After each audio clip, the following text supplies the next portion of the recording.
Wamedo suru nyako Ramogi gi weche mabende wamedo ng'eyo godo matimore ka kod kacha kendo wadani mondo wang'iyane gwenge ma Mombasa kocha yiero kawuono notimore counties ariyo. Mombasa nigi maok tidne jogo ombulu 600 kidire kendo nyiso ni gin moko kuom counties mabende yiero mar piny Kenya ng'iyo ahinya kotende gi weche mag dongruok nikech en dho wath mameli ma kelo bende mwandu e pacho ka gowe. Eriko Wengo osebedo kaluonwa sigana kata weche mag yiero ma Mombasa. Wadani mondo mi Didi ok ng'eni nyalo penjo no Wenga gik ma osebedo katimore Mombasa.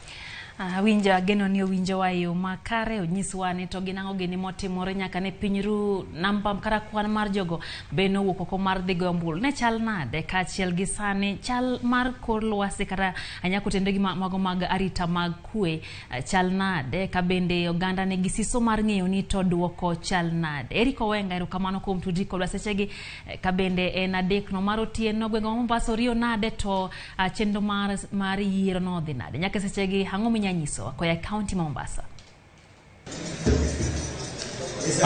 Kuma antini gesani an Nyali constituency kuma koro gimadhi nyime en ni chenro mar kao kata rwako ombulu ke polling station duto te ma Mombasa ka mago magin 1,041 duto ma Mombasa ka koro dhi nyime kendo koro sani iko mana tallying centers mag constituency kuma returning officers mag constituency koro kao gi ka riwogi kuma antieni en kar tombulu kata kar tombulu ma nita ma bende otise kaka National Industrial Trading Authority mano e kar chungore manyali kuma gesani returning officer mano migosi John Letais somo oboke mago mag 37A ma uwoke polling stations ma ka chungore burani mano magin 195 gabich duto te ma ka chungore ngeni ma en chenro mabende dhi kuonde mamoko kecha to kanoso lor chenro mag ombulu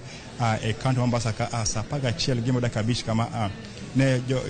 clerks ka chiel kod presiding officers mane ochung ni chenro ni kuonde moporo pogre no chako kwano ombulu ayanga koro gi sani gima en ni forms mag 37A mo ki polling station duto te ikogi e kar chung urba auchiel ma Mombasa ka mano ogoyo ombulu mar neno nito returning officers mag constituency koro kao gisani to somon gi agents mag duond buche mopogore pogore mane ng'iyo kaka ombulu ne dhi nyime ai bangi ko ka Lydia ngeni forms gi kata duoko gi ibro ko gi nyaka e kar riwo ombulu kata yango ombulu duto te mago e county ma Mombasa ka mano ma ibro ter gi Mvita ma tallying center maduong ma county Mombasa ka mano en Kenya School of Government kuma Mikai Swalha Yusuf mabende en county returning officer ro kawo duoko go koro koloso gi to bange kako tipo king obro lando ngao kuom jabirio mane olaro koma governor e county Mombasa ka bro bedo governor mar ariyo ma county Mombasa ka mabro kawo kar governor masani mano migosi Hassan Joho gima ng'eyo ni kaka ne ochako chenigo kinyi oganda mano ka kamanyo kata ka lutombulu ne nok kipimo kod kile mokalo keching'e ni odiechieng' ma kawuono ni ne ile lema chiel kende ema ni to ne ombulu mano lema mag governor koro samoro kalore kod jogo mane wuotho kata observers mane ng'iyo kaka ombulu ne gitemo chich kata giywak ni samoro dibed ni kalore kod lema chiel mane to ombulu ne ne jopiny okowuok mar mondo gilut ombulu kaka dware keche ne dhano biro na kidam kata achiel kama kalut ombulu kendo ne lain ok ng'eny mak mana kana chopo gimo sa 11 ka chiegni chopo gimo binus kama sa 10 binus kama ne dhano mane moko pod moko kitimo pogre ne medo chopo mondo gilut ombulu aido thuolo bende mar tudra kod apisa kata returning officer ma county ni mano Mikai Swalha Yusuf no wacho ni Coca-Cola onya pimo ni kwanata malo mar jopiny mane owuok odiechieng' ma kawuono malito ombulu onyacho ni nyachopo 35 kama nyiso ni joma ng'eny ne kok malito ombulu odiechieng' ma kawuono kech kalure kod IBC oganda mane ondika jolito ombulu e county ni gin mago maromo 641,913 mane onego bed ni kaber nonego bed ni wuok malito ombulu odiechieng' ma kawuono mano ne kotimre kech wawacho ni Coca-Cola sani kong'iyo kaka report moyudo kuom kar chung auchiel duto maka to chalne ni nyaka sani onyacho ni kwanata malo 35 mag jolut ombulu emanowo kabiro ka koro gima dhi nyime sani en ni duoko koro forms mag 37A ka wuok e stesende mag ombulu duto te maromo 1,041 ma Mombasa ka mar monde koro oyang gi kigo wi koguno ka koro ikogi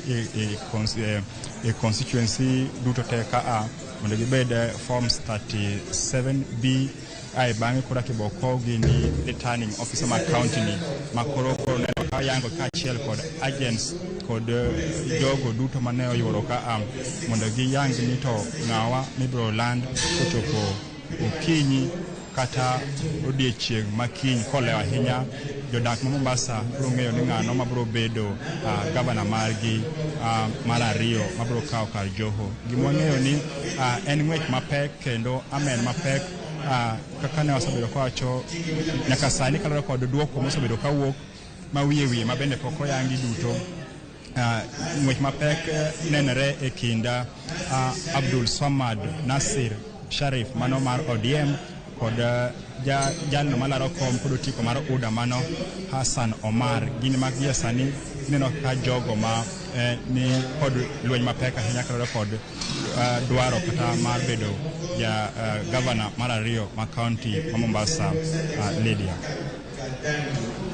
Erokamano Nyairi Kowenga kuom miwa ma lingling kata mago madhi nyime county ma Mombasa kotenore gi kweno mar ombulu ma bende ne ogo odiochieng' ma kawuono ma kweno mare medo dhi nyime. Wageno ni kaka iwacho ni kweno dhi nyime kendo wageno yudo duoko mar jatend county no manyien mabiro kawo kar Ali Hassan Joho. Wadhi nyime kod